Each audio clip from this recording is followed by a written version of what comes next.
I want to talk to you about why I feel informed to speak on this topic.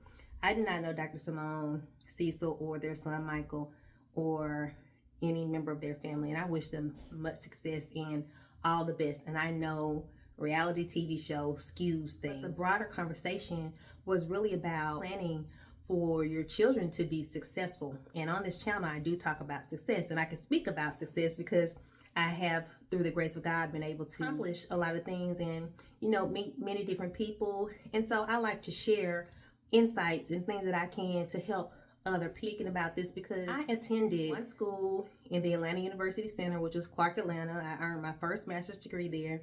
I earned my undergraduate degree from Tougaloo College, and those are two private, historically Black colleges. Now keep in mind, you have many public HBCUs, but the privates are like Morehouse, Spelman, Tougaloo College, Rusk College, Howard University, Hampton University. And when you attend a private HBCU, it's a hefty price tag attached to that for your tuition. Granted, I went to school from 1999 to 2003. Tougaloo was a college that I'm, very happy to have attended. And I went there because, my mom 11, and I think I'm getting this right. 6 of her siblings graduated from Tougaloo, and she and the others went to Mississippi Valley State University. And so I had a big Tougaloo College connection, and my sister was also at Tougaloo. My parents were able to assess their finances, right, when I was getting ready to graduate high school and, getting prepared to go to college. So they already knew what was on the horizon for me, that they would be having to pay private school tuition because they wanted me to go to Tougaloo. I didn't have no say-so in this. I was just a 17-year-old girl.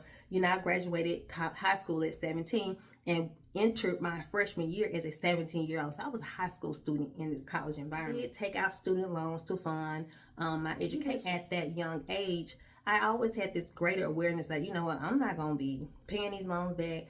I have to figure out a career that's going to allow me to pay my loan. My mom had mapped out her whole retirement.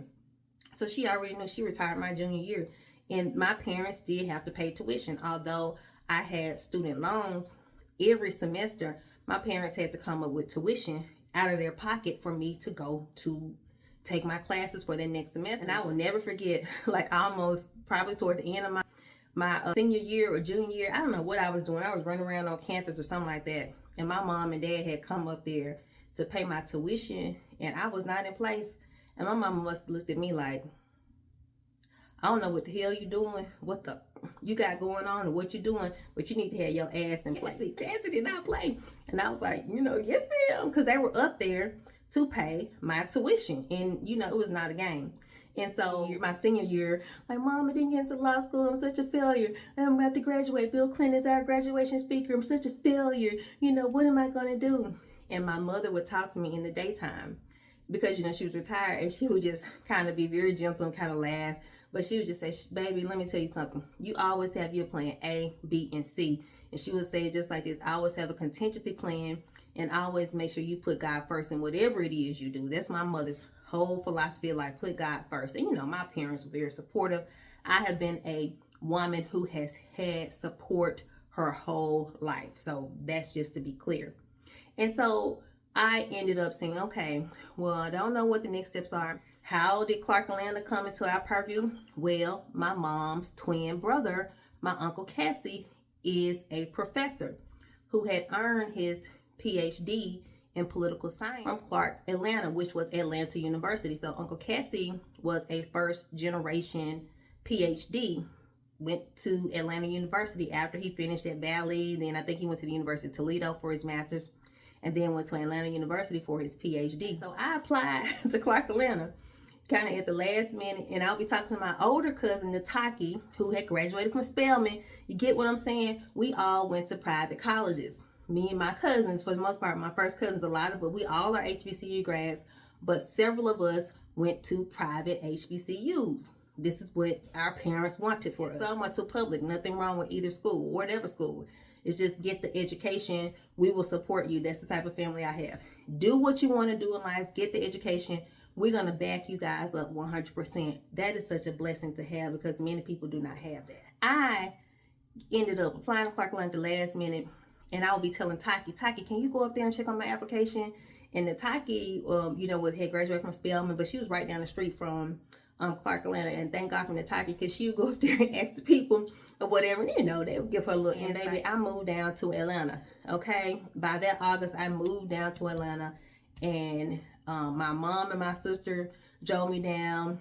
Dad was still like at the house or whatever. I don't know why he didn't come on that trip, but he came on many other trips. But I was zipped to Clark, Atlanta and started. And let me tell you, that first semester, I was about to drop out of Clark. I was like, this is too hard.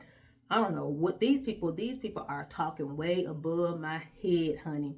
I was in the African American Studies program. Dr. Daniel Black, have you seen his videos? That viral graduation speech from, I think, 2024. Dr. Daniel Black was one of the first instructors I had. He and Dr. Josephine Bradley.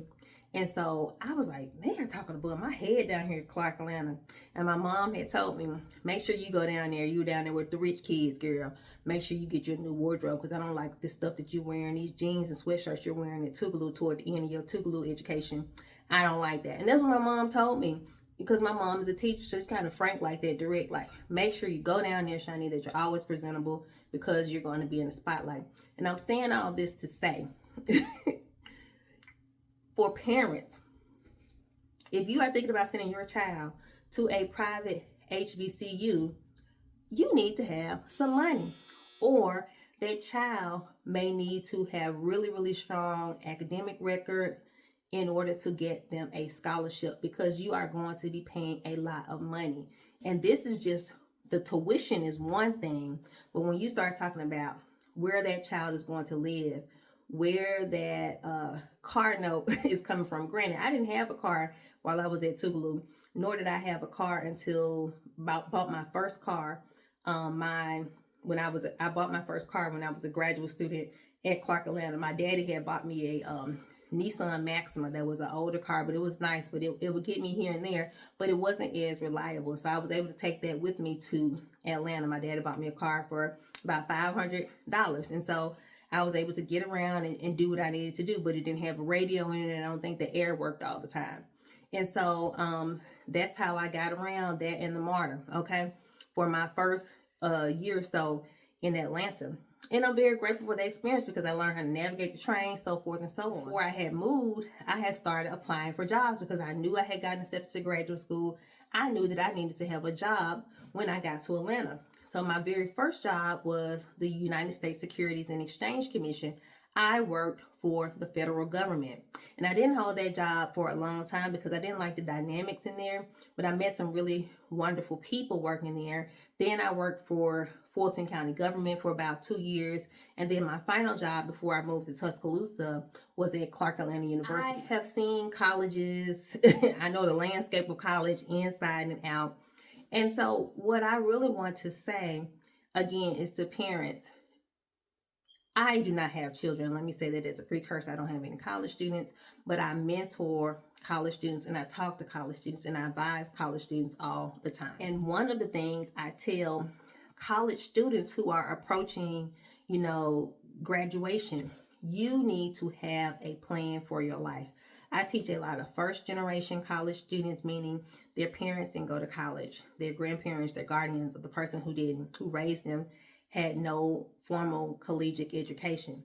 I am a second generation college student. My mom held a master's degree. My father had an associate's degree and military experience. And so I had an understanding about college, just from that experience alone. So some of the first generation scholarships and stuff, while I probably could have benefited from them, I didn't even qualify for them. Kanika didn't either. Kanika went to Tougaloo College on an athletic scholarship. I received an academic scholarship from Tougaloo, but that scholarship was nothing. It was $1,000. So I was like, what is this?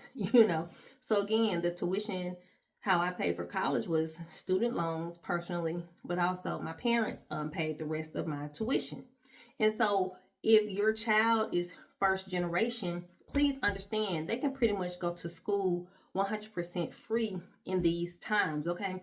Meaning if you have not attended college, or the person who raised that child perhaps a guardian has not attended college, they meet the criteria for a Pell Grant. They also meet the criteria, perhaps, and if it's based on your household income, if it's under $200,000, at many universities across the country, your child can go to school 100% free. In the instance of Dr. Simone and Cecil, what you have higher earners. Michael perhaps did not qualify for a lot of the traditional financial needs-based scholarships. However, I don't know why Dr. Simone and Cecil paid that tuition, because as a college professor, let me tell you something. I work with a lot of people who earn a lot of money, and they aren't paying their kids' tuitions. You know, they are finding ways to navigate this experience, because as you approach middle age, the goal is to reduce debt, so that you're not passing that debt on to people. I work with professors, and let me tell you what professors are doing. They're not up here paying all of this tuition, sending their kids to all of these private schools. Their kids are going right there to the school where they work. A lot of professors send their children right there to the school that we work at. And that's not anything new. And for example, if I had a child who was college age, they would be going right to the university where I work. You know why? Because we receive a 50% tuition waiver. And so what does that mean? Half of the tuition is already paid. So that would mean that I or my child would have to just come up with the rest. And this could be done in scholarships, fellowships, community service scholarships. Last option for me would be student loans. I would not want my child to take out student loans. I'm saying this to say, if you have a state job, if you work in the state of Florida, you work in the state of Tennessee, Mississippi, Alabama, New York, you are probably eligible for your child to receive in-state tuition. Go to any school in that. There are some really fantastic state schools. So I would encourage parents, if you have a state job or are able to get a state benefit for your child, do not go and try to ball out of control. Pay for your child's tuition like everybody else is doing by sending them to a wonderful state school so they can get that undergraduate degree. And remember, it's just the undergraduate degree. Okay, the rest of it, you can figure that out as well. Get that undergraduate degree paid for through your state waiver, because you are providing that service to your university and to your organization, and make sure that your child keeps their grades up so that they can get an academic scholarship, and make sure they are involved in some type of community service. You have to have a plan. And I have to realize, a lot of times you're talking to first generation students and they just are clueless. They are completely clueless. But for people who are like second and third generation, meaning you went to college and your grandmom and them went to college, and y'all should know or have some type of insight into how this game is played. Send your child to a state school if you don't have the money. Your family doesn't need to know what resources you have or do not have. That's not their business. The bottom line, make sure they're able to leave a legacy to your child if you can. So many options that everyone can take advantage of. One of the things I learned about actually from a young woman who was at the University of Alabama, I had never heard about it. She told me, I said, girl, you sure got a nice car down here. And, we were all doctoral students. I said, what, how you get this car? You have a really nice car. And she said, oh, she just told me she was so nice. She said, Shani, my mom works for the state. I said, okay, my mom, worked for the state as well. But my mom worked in a different season. And she said, well, my mom and dad they did the 529 for me. So I was like, what is the 5? Well, the 529 is when basically your parents save a little bit of money, for you every year, and it can go toward your educational expenses, however you need to use that. So the money that they had accrued over those years for her went to perhaps pay tuition. I think she may have gotten a scholarship. She was really smart. But ultimately, whatever they had left over, they were able to gift her a car for her undergraduate experience, because they didn't have to pay tuition because the money was already there. And she probably had scholarships. She went to, guess what, a state school. And what state school did she attend? She attended the University of Mississippi, Ole Miss. So her mom worked for the state. She went to Ole Miss for that graduate degree, right? She was able to go to University of Alabama. So maybe she took out loans, maybe she didn't. I don't know. But for the most part, a lot of us had loans even there. And so these are some of the options that I'm saying. think about how you can encourage your child to keep their GPA up, to get that community service, to stay involved in different activities, so that when that time comes, hey, those scholarships are rolling in. There is so much money out here, and you don't have to struggle the same way perhaps 20 years ago or 30 or 40 years ago trying to figure out how to pay this tuition. And if the goal is to leave a legacy and an inheritance and not have your child bogged down with student loans, you can also do that, but it's going to require a lot of planning. You just can't like wing it. And so what this means is that it's your responsibility as parents, because you had these kids, right? They ain't next to be here, but also tell them and be honest with them. And that's one of the things I think that was so beautiful about my parents. My parents were honest with us about like finances. Like my mom would constantly tell us, baby, y'all not gonna have me in the po house. Y'all not gonna have me in the po house. And she was very much real about that. And that's why she was able to retire at 55. You know what my goal is? I'm 44. My goal is to do that same thing and to be in a position, God willing, that I can leave an inheritance and a legacy to someone else and to my community and go home to Christ when God called me to go home. So that's one way to start thinking about things for your kids, because, if you are first generation, look, baby, you can go to school completely free. All you got to do is apply. All you got to do is say, hey, direct me to that Pell Grant. All you have to do is say, yes, my family's income is less than $200,000. They're going to say free tuition. All right. And everything pretty much else is going to be free. That's how you pay for yours. Okay. Now, if you're second generation, third generation, fourth generation, don't go out here taking out all these student loans. Student, it's your responsibility. Your parents have been paying for everything, soccer practice, tennis, golf, dancing, whatever it is you want to do, swimming. They've been funding and footing the bill. You have some responsibility in this as well. You need to keep that GPA up, all right? You need to make sure that you are out there doing some community service. Why? Your mom and dad aren't going to college. They can't do it for you. Universities, especially if you're trying to get into a really big name university, they want to see a well-rounded student. So utilize the resources that are available to you. Take that load off your mom and dad. Keep that GPA up if you can. Utilize everything that is available to you. Use Chat GPT to help direct you in these areas. I used to research ways to get money, ways to keep my resume up to date. I used to sit and read and buy books and study this thing. And people would come to me and say, well, you know so much. I'm like, yeah, because I sit there and research it. So I'm an old school, like library research, buying the books, ordering it off Amazon. So it's the parents' responsibility. And kids, you also have a responsibility to help your parents. I helped my parents in every way that I could so that I could lessen their load. And I didn't try to increase any burden for my parents. Now, working in college is another thing we need to talk about as well. I did not have a steady job in college. My mom was retired. God bless her soul. And my dad was still working, but he later retired. And my mom would always say, Charles, why don't you just come home with me? Come on with me, Charles, so we can retire together. And so my parents were so generous to pay for things that I needed in college. Everyone does not have that experience. And if you know that your mom and dad are not going to be able to send you some money every week or every month, you're going to have to do that hard work and get a job. Toward the end of my senior year, I was able to work, and I did get a job. I went to pursue a job. I worked for the Attorney General of the state of Mississippi. I was working for the cleaners, Hallmark cleaners, taking people's clothes in, separating them, giving them their clothes when they came back in. A lot of high ranking individuals from the Mississippi State Capitol would come in and bring their clothes. Why? Because these are professional people. And one day I saw the Attorney General, and I said, hello, Mr. Attorney General. My name is Shani. I'm a senior at Tougaloo College. I have some job experience, but I would really like to do an internship in your office. Well, guess what? He sent his assistant Attorney General, Mr. Jonathan Compretta, back to Hallmark Cleaners. And he kept coming back. I don't know how we were missing each other.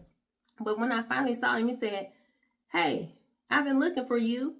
We want to offer you an internship in the Attorney General's office. So I worked for the Attorney General, Mr. Mike Moore of the state of Mississippi, during my senior year at Tougaloo College. I was his intern. And so that opportunity led into other opportunities for me. Like I said, interning for the state of the Attorney General of the state of Mississippi. And I still will write him every now and then and say thank you for that opportunity. Led to me being able to get that job at the U.S. Securities and Exchange Commission. So all of this wonderful experience has helped shape and develop and cultivate me into the woman I am today. So I'm saying this the long way around. Do something to help yourself if you are a student. It's not your parents' responsibility to take care of you for the rest of your life. My mom had this motto, and I said it at her funeral: every tub has to stand on its own feet. And so we've had to kind of understand it, my sister and I, that we got to do things independently. Now, I come from a very generous family, meaning people like to give in my family, and they will help and support. And so if your family is generous, do not take advantage of their generosity. Do what you can. And if all that is making them proud means that you get that degree, you get that law degree, they love you, they're going to support you. But do not take advantage of people's kindness. And I think the video with Michael struck a chord because, you know, a lot of people work hard for their money. And Simone is a first generation college student. It seems that way from the conversation they were having. And for her to go to medical school, that means that she's been studying, you know, very hard since high school. Okay. And approaching 60, that's a lot of studying. That's a lot of recall. That's dealing with a lot of things to be a Black woman OBGYN in the state of Georgia, okay? And so for her child to not have a level of understanding and respect and reverence for them, my immediate family, the first to have a PhD. Now, in my extended family, my uncle was the first to have a PhD, and there's my cousin Nataki, she earned her PhD. But what I'm saying is, our experience is different when you are trying to navigate that world, because oftentimes you are the only one in the classroom, and oftentimes you're singled out. You deal with racialized bias in so many different things. You deal with a lot of stress. You deal with imposter syndrome. And so for a child to just think, hey, I'm entitled to mom's money or dad's money just because they earned it. Well, she earned it. I earned it. It didn't mean that you earned it. So kids, college students, if you're a student, keep that in mind when you're dealing with your parents and your grandparents. Be humble, be grateful, and always tell them thank you. That's one of the things I did when I graduated from University of Alabama the weekend of. I sat my parents down. I wish I had recorded it, but everything wasn't, it doesn't need to be recorded. And I talked to my mom and dad on the couch. And I said, y'all been supporting me every time I've graduated from high school to Clark Atlanta to, Tougaloo College to University of Alabama. I've had a graduation party. Y'all have helped me in so many different ways. There's no way I could ever financially repay you, but I just want to tell you how much I love you, and I thank you, and I just appreciate you. So have those conversations. Don't leave it on the table that your mom and dad or grandparents or community feel that you don't give a hill of beans about their support, or that you're taking it for granted, because everyone doesn't have to be nice to you. So again, those are my thoughts on paying for college and how these networks work. If you have a state job or are in a position where you can utilize that state benefit, send your child to a really wonderful state school. There are many wonderful state schools. Research that program. And if you can't send them to a private college like Brown or Harvard or Yale, okay, think about what the next steps are, because a lot of times it's just an Ivy League name, but you can still get a quality education from any school. There are millions and millions of schools around here. And if you have that plethora or that pot of money and you can afford to do that, that is absolutely wonderful. But I would not take out all of those student loans just to have that piece of paper with that degree on it. And yeah, it does give you this sense of pride, but what does it mean if you can't get that job that you want? Or what if it means is, if 15 years down the road, you're still paying off those student loans? I do have student loans, but I work also in public service. I'm in social work. So the public service loan forgiveness, I rarely had to pay like a student loan balance or anything over like maybe $100, you know, if I've ever had to pay that. And so again, that's a part of my strategy that I came up with many years ago. Law school didn't work, so I had to pivot. Okay. And so I'm into the teaching profession. And so, as you know, teachers and those of us in public service, we do get our loans forgiven after a certain point. So that student loan debt is not anything I focus on or am worried about, because there are options for me. So think about this as you plan for your future. And parents, if you're helping your child to plan, again, to reiterate, encourage that child to keep that GPA up. There's no time for playing. And they need to start their freshman year in high school. They don't need to just wait till junior and senior year. Figure it out. Start figuring this out in high school. Have a plan, because I'm telling you, other people, if that's what we're talking about in comparison to, have plans for their kids. One of the things I learned, I'm going to end with this, I knew that the states were different when I moved to Atlanta. And so after I got settled in, I started to say, okay, we're going to take this LSAT again. So I did the LSAT prep course, and I paid for some of the classes would be like on a Saturday. And when I started to pay attention to it, I started to look around. I said, some of these people in here are kind of young. They're kind of young. You know, they're like taking the L's, preparing for the LSAT. And what I realized is that on those Saturdays, you see a lot of little young white kids, their mom and dad got them in some type of program. That program allows them to have different access and to learn how to take that test. So they're going in there and taking that test and getting those higher LSAT scores. In some instances, not all instances, but that is only because they perhaps have had a longer time to learn how to take the test, a longer time to kind of fail and navigate their way through working around the test. And so that gives them a bit of additional insight. So parents, instead of perhaps buying that Xbox, send your child to a summer prep class where they can be in a competitive environment with their peers and see how this game works, right? Because a lot of this stuff is social capital, thinking smart about your money, and it's open to everyone. But a lot of times our community, we don't know what this game is, right? We don't know how this system works. And so that's just really how it's played. And maybe I'll make a part 2 on telling you how to get into Ivy League, because I've also studied at an Ivy League, and that's a whole separate way of thinking and functioning in the world when you start talking about who gets in and who does not get into an Ivy League or get access to that experience. Okay, thank you so much for watching. I hope this video has been beneficial. This has been very much impromptu. I hope I haven't been rambling too much, y'all. But I wanted to give you some insight. If you're a college parent or thinking about what's the next steps for my child for grad school, what do they need to do? I'm telling you right now, you got a high school baby, y'all need to start preparing freshman year. Sports are good and everything, but if you have a scholar athlete, you know, make sure you have a backup contingency plan, all right? Take it from me and take it from my mom. Have a plan A, B, and C. And, you know, if you're a child that's in college already, graduated college, they need to have a plan. They need to be thinking about how they're going to pay those loans back, if loans have been taken out, or what are they going to do to make money, okay? What are you going to do to put yourself?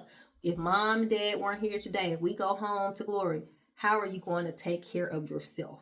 And a lot of times when we are second and third generation, you know, individuals, we want to give our kids what, you know, we didn't have growing up.